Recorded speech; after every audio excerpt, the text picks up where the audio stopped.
আবার নতুন রেসিপি নিয়ে চৈতালি হোম কুকিং। আজকের রেসিপি খাসির মাংস দিয়ে ও চর্বি দিয়ে ঘুগনি। আমি ঘুগনির মটরটা রাত্রিবেলায় ভিজিয়ে রেখে দিয়েছি। দেওয়ার পর আমি এই রান্না করার সময় পরের দিন সকালে 4টে সিটি মেরে নিয়েছি। সিটি দিয়ে আমি সেদ্ধ করে নিয়েছি।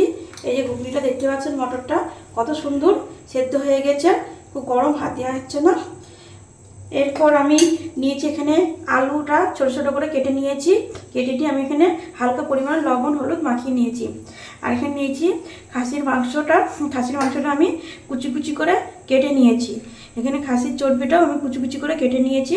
আর এখানে আমার মশলা লাগছে লঙ্কা কুচি, আদা বাটা, রসুন বাটা, পেঁয়াজ কুচি, টমেটো কুচি, আর 2টো তেজপাতা, 2টো শুকনো লঙ্কা, আর আস্ত গোটা জিরে।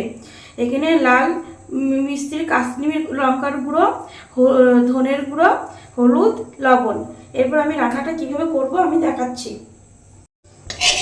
তেলটা আমার গরম হয়ে গেছে। এরপর আমি এই যে লবণ হলুদ মাখিয়ে রাখা আলুটা হালকা করে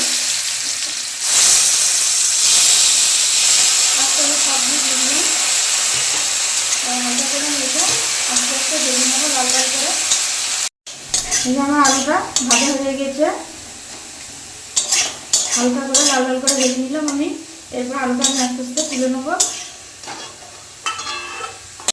কড়াই বসিয়ে দিয়েছি, ওভেনটা ধরিয়ে আমার কড়াইটাও দিতে গেছে। এরপর আমি সর্ষের তেলে আমি রান্নাটা করবো। আমি প্রথমে আগে সর্ষের তেল দিয়ে নিলাম কড়াইয়ে।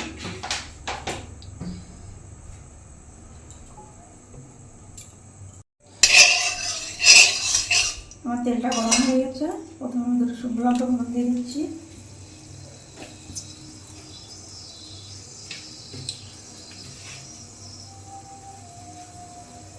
এবার 2টো জিরে পাতা দিয়ে দিলাম। তারপর জিরে দিয়ে দিচ্ছি। আমার ফোড়নটা হয়ে গেছে। এবার প্রথমে আমি দিয়ে দিচ্ছি পেঁয়াজ কুচি।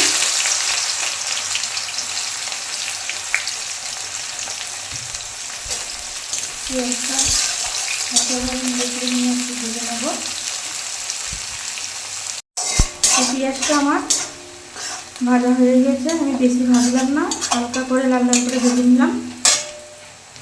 এরপর আমি কাঁচা লঙ্কা কুচিটা দিয়ে দিচ্ছি, ছিঁড়ে রাখা, আস্তে আস্তে দিয়ে দিলাম। এরপর আমার নেড়ে করে দিচ্ছি আমি। এরপর আমি টমেটো কুচিটা দিয়ে দেবো। ভালো করে নেড়ে করে নেবো।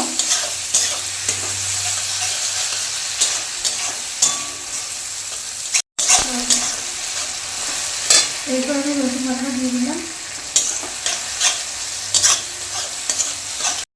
রসুন বাটার পর আদা বাটাটা দিয়ে দিলাম। এরপর আমি সামান্য 1 চামচ মতন ধনের গুঁড়ো দিয়ে দিলাম। এরপর আমি মটন কুচিটা দিয়ে দিচ্ছি। খাসির মাংসটা আমি দিয়ে দিলাম।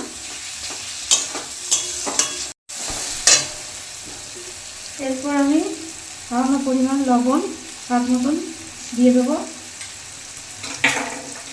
স্বাদ মতন হলুদের গুঁড়ো, লাল কাশ্মীরি লঙ্কার গুঁড়ো 1 চামচ একটু হাত দিয়ে দিলাম। এরপরে ভালোভাবে নেড়ে করে নেব।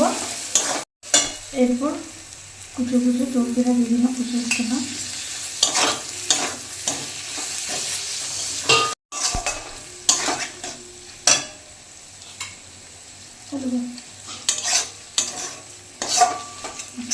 এবার ভেজে রাখার আলুটা দিয়ে দিচ্ছি আমি, ভালোভাবে নেড়ে করে নেব।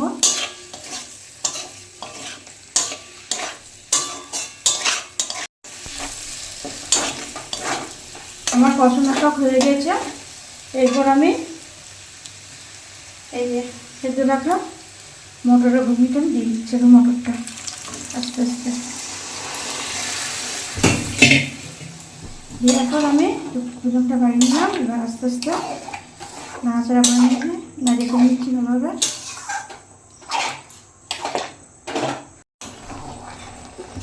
ভালোভাবে ঘুগনির মটরটা দিয়ে আমি কষিয়ে নিলাম হালকা করে।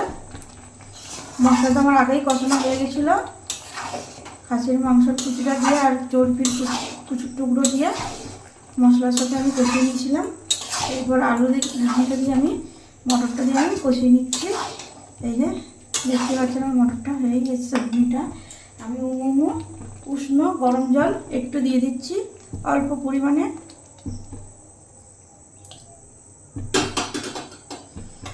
এরপর একটু ভালোভাবে নেড়ে চেড়ে নেবো।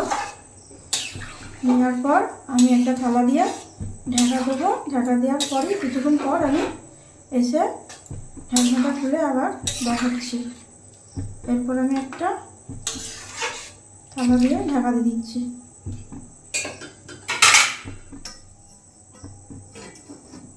কিছুক্ষণ পর আমি আবার আসছি। আমি চলে এসেছি আবার কিছুক্ষণ পর। এবার আমি ঢাকনাটা খুলব।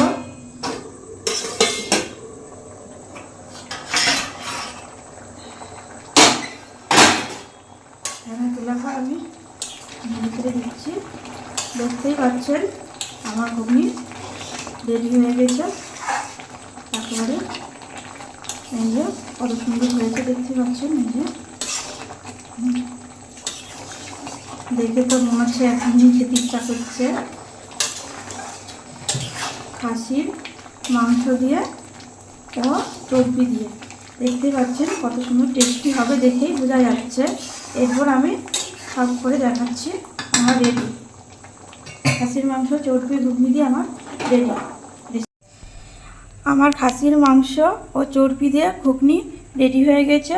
এই দেখতে পাচ্ছেন। আজকের আমার এই ভিডিওটা কেমন লাগলো সকলে আমাকে একটু কমেন্ট করে জানাবেন। আবার পরের ভিডিওতে দেখা হবে।